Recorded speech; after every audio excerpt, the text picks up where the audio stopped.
আমার স্বামীর ছোট ভাই রাজীব আমার সামনে হাঁটু গেড়ে বসে তার হৃদয় উন্মুক্ত করল, বলল, সঞ্জনা, তোমাকে প্রথম দেখা থেকেই ভালোবেসে ফেলেছি।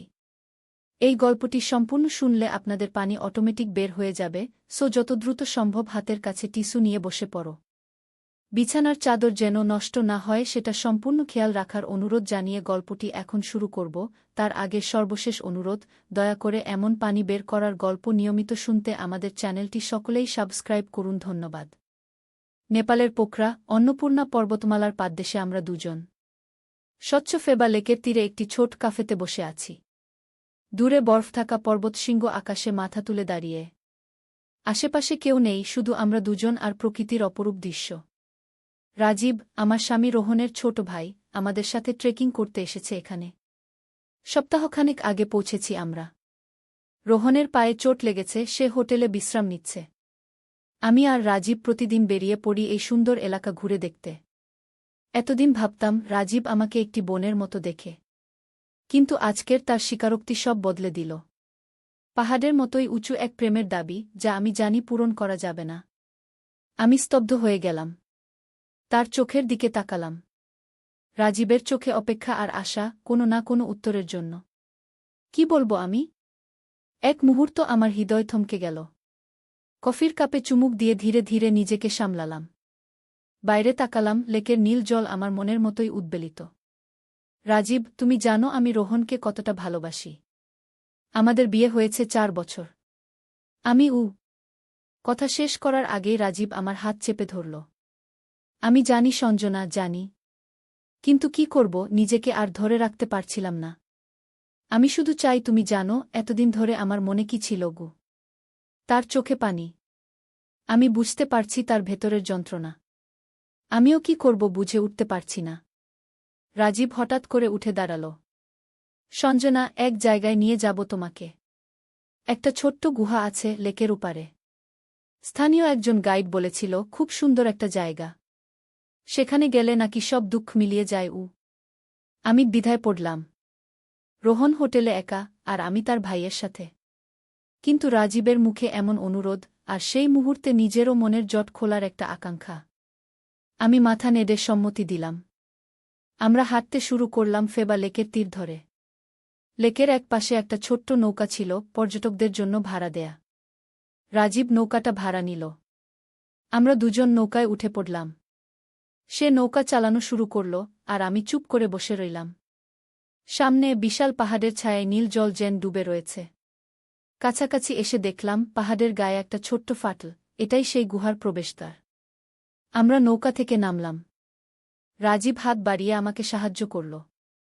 আমি ভিজে গেলে সে আমার হাত ধরে টেনে তুলল। তার ছোঁয়ায় আমার শরীর শিউরে উঠল। এই পরিস্থিতি থেকে বেরিয়ে আসতে হবে, ভাবলাম মনে মনে। গুহার মুখে এসে থামলাম। অন্ধকার। রাজীব পকেট থেকে একটা ফ্ল্যাশলাইট বের করল। তুমি ভয় পাচ্ছ? সে জিজ্ঞেস করল। না, চলো দেখি ভেতরে কি আছে, বললাম আমি। ভেতরে পা রাখতেই আশ্চর্য হয়ে গেলাম। ঠান্ডা হাওয়া, আর মনে হচ্ছে যেন কেউ ফিসফিস করে কথা বলছে। শুনতে পাচ্ছ? জিজ্ঞেস করলাম। রাজীব মাথা নাড়ল। হ্যাঁ, এটাই এই গুহার রহস্য। স্থানীয়রা বলে এই গুহায় আত্মারা কথা বলে। তোমার মনের কথা শুনতে পায়, উত্তর দেয়া গু। আমি এসব বিশ্বাস করি না, বললাম আমি। সঞ্জনা, এখানে এমন অনেক কিছু আছে যা বিশ্বাসের বাইরে। চলো আরও ভিতরে যাই। আমি তোমার সাথেই আছি গু। আমরা আরও ভেতরে এগোতে লাগলাম। গুহার দেয়ালে অদ্ভুত চিত্র, যেন প্রাচীন কোনো সভ্যতার ছাপ। ফ্ল্যাশলাইটের আলো ফেলে দেখছি আঁকাবাঁকা পথ, আর মাঝে মাঝে ছোট ছোট হ্রদ। হঠাৎ আমার পা পিছলে গেল। চিৎকার করে উঠলাম। রাজীব দ্রুত আমার হাত ধরল, কিন্তু আমরা দুজনেই একটা ঢালু পথে গড়িয়ে পড়তে লাগলাম। ফ্ল্যাশলাইট হাত থেকে পড়ে গেল, চারদিক অন্ধকার। সঞ্জনা, তুমি ঠিক আছো? রাজীবের উদ্বিগ্ন কণ্ঠ। হ্যাঁ, লেগেছে, কিন্তু ভয়ঙ্কর কিছু না, গিয়ে আমি জবাব দিলাম। রাজীব আবার ফ্ল্যাশলাইট খুঁজে পেল। আলো ফেলতেই আমরা দেখলাম আমরা একটা বড়হোলের মতো জায়গায় এসে পড়েছি। এবং সেখানে বিস্ময়করভাবে একটা প্রাচীন মন্দিরের ধ্বংসাবশেষ। এটা কি? বিস্ময়ে আমার মুখ দিয়ে বেরিয়ে এলো। রাজীব আমার মতোই বিস্মিত। জানি না। গাইড এসব কিছু বলেনি কি? মন্দিরের ভেতরে প্রবেশ করলাম। সেখানে একটা বেদির মতো কিছু একটা, আর তার উপর একটা ছোট পাথরের বাক্স। পাথরের গায়ে খোদাই করা অদ্ভুত লেখা, কোনো প্রাচীন ভাষা। রাজীব সেই বাক্সটা হাতে তুলে নিল। খুব ভারী নয় খুলে দেখো, আমি বললাম, কৌতূহলে আমার ভয় চলে গেছে। বাক্সটা খোলার চেষ্টা করল রাজীব, কিন্তু খুলছে না। লক করা আছে মনে হয়। হঠাৎ গুহার ভেতর থেকে একটা শব্দ এলো, যেন কেউ হাঁটছে। আমরা চমকে উঠলাম। কে ওখানে? রাজীব চিৎকার করে জিজ্ঞেস করল। কোনো উত্তর এলো না। কিন্তু আবার সেই শব্দ, এবার আরও স্পষ্ট, আরও কাছে। রাজীব, চলো এখান থেকে বেরিয়ে যাই। আমি ভয়ে তার হাত ধরে টানলাম। না সঞ্জনা, আমি জানতে চাই এটা কি। আর এই বাক্সটা রাজীব এখনও বাক্সটা খোলার চেষ্টা করছে। তখনই আমরা দেখলাম অন্ধকার থেকে একটা ছায়ামূর্তি বেরিয়ে আসছে। আমার বুক ধুকপুক করতে লাগল। রাজীব আমাকে নিজের পেছনে রাখল। ফ্ল্যাশলাইটের আলো ফেললাম, দেখলাম একজন বৃদ্ধ লোক, সাদা লম্বা দাড়ি, পরনে প্রাচীন পোশাক। নমস্কার, সে বলল নেপালি ভাষায়। আমরা দুজনেই অবাক। একজন মানুষ এখানে, এই গুহার ভেতরে? আপনি কে? রাজীব জিজ্ঞেস করল। আমি এই মন্দিরের রক্ষক। তোমরা কিভাবে এখানে এলে? রাজীব সংক্ষেপে বল, কিভাবে আমরা গুহায় এসেছিলাম, তারপর পিছলে এখানে পড়ে গেছি। বৃদ্ধ লোকটি মাথা নাড়ল। 100 বছরে তোমরাই প্রথম এখানে এসেছ। এই মন্দিরের কথা কেউ জানে না। আমি অপেক্ষা করছিলাম যেদিন কেউ আসবে আমি বিশ্বাস করতে পারছিলাম না। আপনি 100 বছর ধরে এখানে আছেন? বৃদ্ধ হাসল। সময় এখানে ভিন্নভাবে চলে। আমি এখানে আছি যতদিন মনে আছে আর এই বাক্সটা? রাজীব জিজ্ঞেস করল, হাতে ধরা পাথরের বাক্সটা দেখিয়ে। বৃদ্ধের চোখ চকচক করে উঠল। সেটা খুব মূল্যবান জিনিস। এটা খোলার একটাই উপায় আছে কি সেই উপায়? আমি জিজ্ঞেস করলাম। তোমাদের মনের গভীরে যা লুকিয়ে আছে তা স্বীকার করতে হবে। সত্যি কথা বলতে হবে, নিজের কাছে, একে অপরের কাছে রাজীব আর আমি পরস্পরের দিকে তাকালাম। আমার মনে পড়ল, মাত্র কয়েক ঘন্টা আগে সে আমাকে তার হৃদয়ের কথা বলেছে। আর আমি কি সত্যি করে জবাব দিয়েছি? নাকি পালিয়েছি? আমি রাজীব শুরু করল। আমি সঞ্জনাকে ভালোবাসি। এটা সত্যি। কিন্তু আমি জানি এটা অন্যায়। রোহন আমার ভাই, আর সঞ্জনা তার স্ত্রী। আমি নিজের ভালোবাসা চেপে রেখেছি 4 বছর, কিন্তু আজ বলে ফেলেছি বৃদ্ধ এবার আমার দিকে তাকাল। আর তুমি? তোমার মনের সত্য কি? আমি নিজের ভেতরে তাকালাম। সত্যি কি আমি রাজীবকে কোনো সময় ভিন্নভাবে দেখেছি?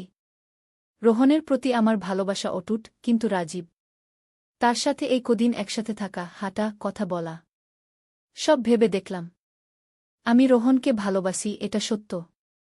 কিন্তু আমি থামলাম, কারণ আমার মনে সংশয় ছিল। কিন্তু বৃদ্ধ আগ্রহ নিয়ে জিজ্ঞেস করল।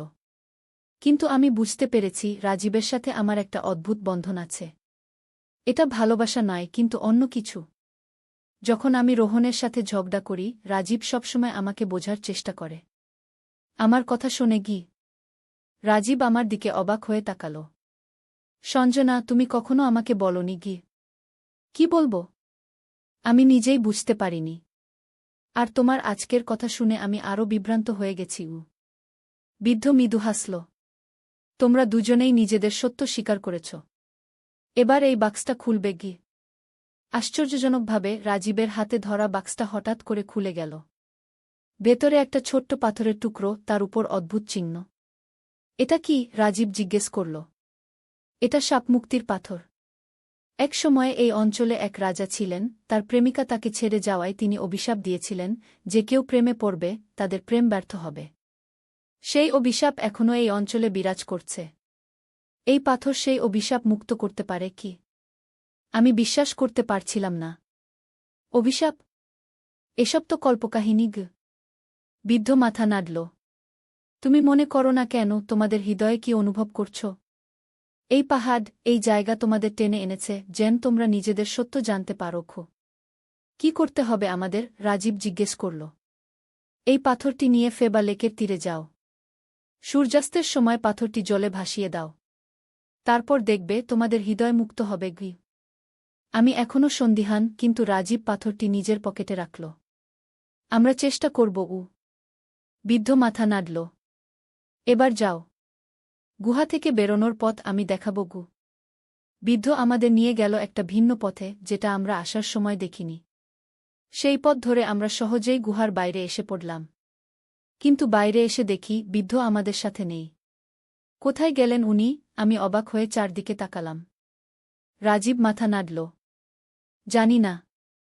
যাই হোক, এখন সূর্যাস্তের আর ঘণ্টাখানেক বাকি। চলো ফেবা লেকে যাই। আমরা আবার নৌকায় উঠে লেকের অন্য পাড়ে ফিরে এলাম। কিন্তু হোটেলে ফেরার আগে রাজীব পাথরটি বের করল।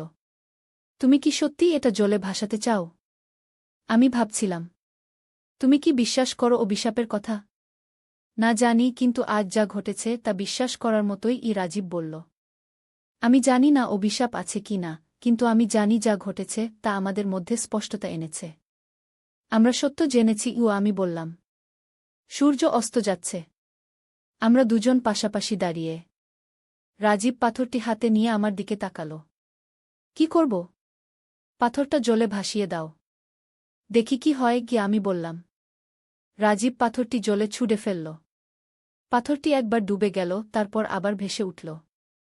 আশ্চর্যের বিষয়, পাথরটি জলের উপরে ভেসে থাকল আর ধীরে ধীরে গোলাকার ঘুরতে লাগল।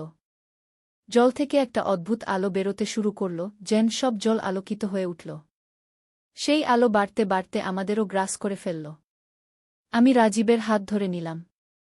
একটা অদ্ভুত অনুভূতি, যেন শরীরের ভেতর কিছু একটা বদলে যাচ্ছে। কয়েক মুহূর্ত পর আলো মিলিয়ে গেল। আমি আর রাজীব দুজনেই অবাক।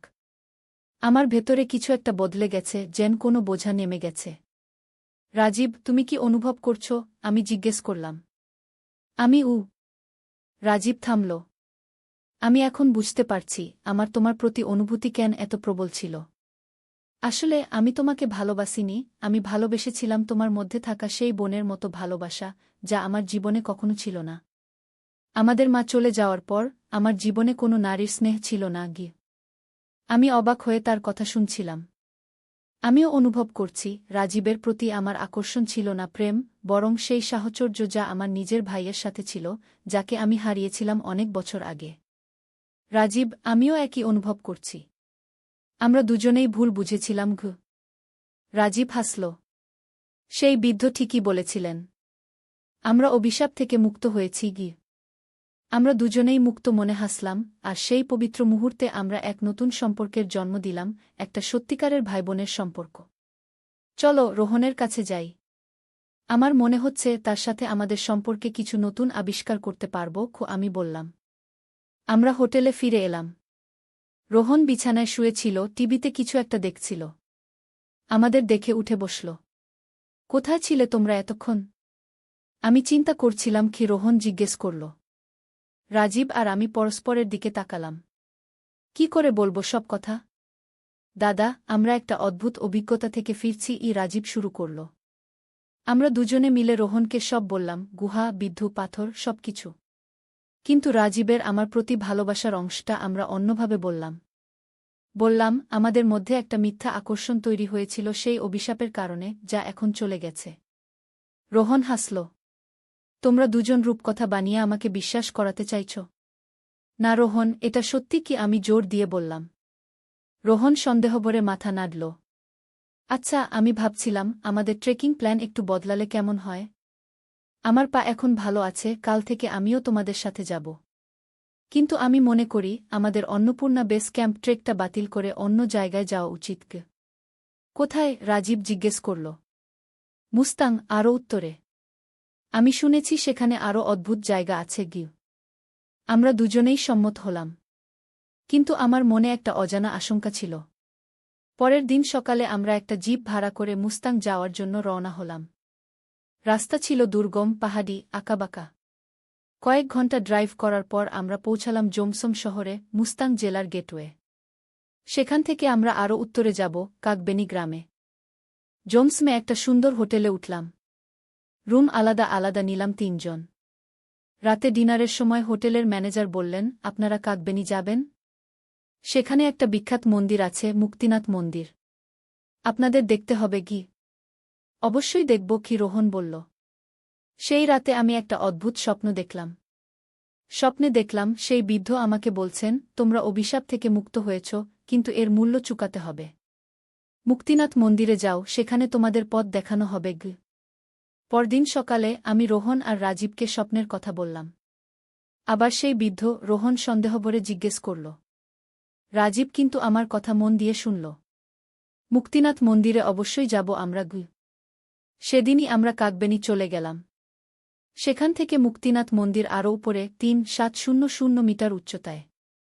ঘোড়া ভাড়া করে আমরা উঠতে শুরু করলাম। চারদিকে অপরূপ দৃশ্য, হিমালয়ের বরফ থাকা চূড়া আর নিচে গভীর উপত্যকা। মন্দিরে পৌঁছালাম দুপুরের কিছু পরে। একটা ছোট মন্দির, কিন্তু এর আধ্যাত্মিক গুরুত্ব অনেক। হিন্দু আর বৌদ্ধ উভয় ধর্মের লোকেরা এখানে আসেন। মন্দিরের ভেতরে প্রবেশ করলাম। অদ্ভুত শান্তি অনুভব করলাম। কিন্তু আমার খুঁজে পাওয়া লাগল কিছু একটা স্বপ্নের বৃদ্ধের কথা মতো। হঠাৎ মন্দিরের ভেতর একজন সন্ন্যাসী আমাদের কাছে এলেন। তোমরা তিনজন বোধ হয় ভারত থেকে এসেছ? আমরা মাথা নাড়লাম। হ্যাঁ, কলকাতা থেকে গিয়ে। তোমাদের মধ্যে একজন স্বপ্নে এক বৃদ্ধকে দেখেছ, তাই না? সন্ন্যাসী জিজ্ঞেস করলেন। আমরা তিনজনই চমকে উঠলাম। আপনি কি করে জানলেন? আমি জিজ্ঞেস করলাম। তিনি আমাকে বলেছেন তোমরা আসবে। আমার সাথে এসো। আমরা সন্ন্যাসীর পেছনে পেছনে চললাম। তিনি আমাদের নিয়ে গেলেন মন্দিরের পেছনে একটা ছোট্ট কুটিরে। সেখানে একটা টেবিলের উপর রাখা একটা প্রাচীন পুঁথি। তোমরা একটা অভিশাপ থেকে মুক্তি পেয়েছ, কিন্তু এটা সম্পূর্ণ হয়নি, সন্ন্যাসী বললেন। কেন? রাজীব জিজ্ঞেস করল। সেই অভিশাপ তার শক্তি হারিয়েছে, কিন্তু এর পেছনের রহস্য তোমরা জানো না। সেই রাজা, যিনি অভিশাপ দিয়েছিলেন, তিনি শুধু প্রেমিকার বিশ্বাসঘাতকতার কারণে নয়, নিজের ভাইয়ের বিশ্বাসঘাতকতার কারণেও অভিশাপ দিয়েছিলেন। তার ভাই তার প্রেমিকাকে নিয়ে পালিয়ে গিয়েছিল। রোহন আর রাজীব পরস্পরের দিকে তাকাল। তাহলে আমাদের সাথে এর কি সম্পর্ক? রোহন জিজ্ঞেস করল। তোমরা দুই ভাই আর একজন নারী। তোমাদের মধ্যে লুকিয়ে থাকা সত্য বেরিয়ে এসেছে, কিন্তু পুরো সত্য নয়, সন্ন্যাসী বললেন। রোহন হঠাৎ অস্বস্তি বোধ করল। আপনি কি বলতে চাইছেন? তোমার মনের ভেতরেও একটা সত্য লুকিয়ে আছে, তাই না রোহন? সন্ন্যাসী জিজ্ঞেস করলেন। রোহন পাংশু হয়ে গেল। আমি জানি না আপনি কি বলছেন। সন্ন্যাসী পুঁথিটি খুললেন।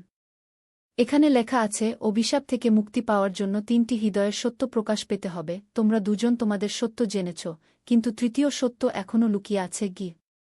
রোহন উঠে দাঁড়াল। আমি আর এসব শুনতে চাই না। আমরা এখনই ফিরে যাব। রোহন, তুমি কি লুকাচ্ছ? আমি জিজ্ঞেস করলাম। রোহন আমার দিকে তাকাল, তার চোখে অপরাধবোধ। সঞ্জনা, আমি তোমাকে সত্যি কথা বলিনি। কি বলনি? আমি জিজ্ঞেস করলাম। আমার বুক ধুকপুক করছিল। আমি জানতাম রাজীব তোমাকে ভালোবাসে। আমি জানতাম সে তোমার সাথে একা সময় কাটাতে চায়। তাই আমি ইচ্ছে করেই নিজের পায়ে ব্যথার ভান করেছিলাম। আমি দেখতে চেয়েছিলাম তুমি কি করো। আমি পরীক্ষা করছিলাম তোমাদের দুজনকে। কি? রাজীব আর আমি একসাথে বলে উঠলাম। আমি নিজেকে পরীক্ষাও করেছিলাম। আমি জানতে চেয়েছিলাম আমি কতটা ঈর্ষান্বিত হব। আমি আমার ভাইকে অবিশ্বাস করি না, কিন্তু আমি নিজেকে জানতে চেয়েছিলাম। আর এখন তুমি কি জানলে? সন্ন্যাসী জিজ্ঞেস করলেন। আমি জানলাম আমি আমার ভাইকে বিশ্বাস করি, আর আমার স্ত্রীকেও। আমি জানলাম ঈর্ষা আমার ভেতরে আছে, কিন্তু তা আমার ভালোবাসাকে ছাড়িয়ে যায়নি। সন্ন্যাসী হাসলেন। এই হল সেই তৃতীয় সত্য। এখন তোমরা সম্পূর্ণভাবে মুক্ত। রাজীব রাগে ফুঁসছিল। দাদা, তুমি আমাদের নিয়ে খেলেছ? না রাজীব, আমি নিজেকে জানতে চেয়েছিলাম। আমি জানতাম না এর পেছনে কোনো অভিশাপ আছে। আমি শুধু আমাদের সম্পর্কের পরীক্ষা নিচ্ছিলাম। আমি রোহনের কাছে গেলাম, তার হাত ধরলাম। রোহন, তুমি যদি আমাকে বিশ্বাস করতে, তাহলে এমন পরীক্ষা দিতে না। আমি জানি সঞ্জনা, আমি ভুল করেছি। আমাকে ক্ষমা করো। রাজীব এখনও রাগে ছিল, কিন্তু ধীরে ধীরে শান্ত হল। দাদা, আমি বুঝতে পারি তোমার ভাবনা। কিন্তু এভাবে আমাদের পরীক্ষা করা ঠিক হয়নি। সন্ন্যাসী পুঁথিটি বন্ধ করলেন।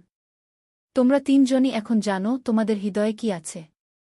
এখন সময় এসেছে তোমাদের মধ্যে যে বন্ধন আছে তাকে আরও মজবুত করার। সন্ন্যাসী আমাদের হাতে তিনটে ছোট্ট পাথরের টুকরো দিলেন। এগুলো নাও। যখনই তোমরা কেউ সন্দেহে পড়বে, এগুলো তোমাদের পথ দেখাবে। আমরা তিনজন পরস্পরের দিকে তাকালাম। আমরা বুঝতে পারছিলাম আমাদের মধ্যে যে বন্ধন তা এতদিন ধরে পরীক্ষিত হয়েছে এবং এখন তা আরও মজবুত হয়েছে। সেই রাতে আমরা তিনজন মুক্তিনাথ মন্দিরের বাইরে বসে আকাশের তারা দেখছিলাম। অন্নপূর্ণা পর্বতমালার চূড়া চাঁদের আলো ঝলমল করছিল। আমি এখনও বিশ্বাস করি না এত কিছু ঘটে গেল মাত্র কয়েকদিনে। আমি বললাম। রোহন আমার হাত ধরল। এসব সত্যি হোক বা না হোক আমরা তিনজন আরও কাছাকাছি এসেছি। রাজীব মাথা নাড়ল। হ্যাঁ দাদা, আমরা এখন আরও ভালোভাবে জানি আমরা কি চাই। মুক্তিনাথের শান্ত বাতাসে আমরা তিনজন বসে রইলাম, আমাদের হৃদয়ে নতুন এক উপলব্ধি নিয়ে, আর সামনে অনেক নতুন অভিজ্ঞতার প্রতীক্ষায়। ৩ সপ্তাহ পরে কলকাতায় ফেরার পর আমি রোহনকে জিজ্ঞেস করলাম, তুমি কি সত্যিই বিশ্বাস করো আমরা অভিশাপ থেকে মুক্তি পেয়েছি? রোহন হাসল। আমি এখন অন্য এক অভিশাপে আছি, তোমাকে আমার জীবনে পাওয়ার অভিশাপ, যা থেকে আমি কখনো মুক্তি চাই না।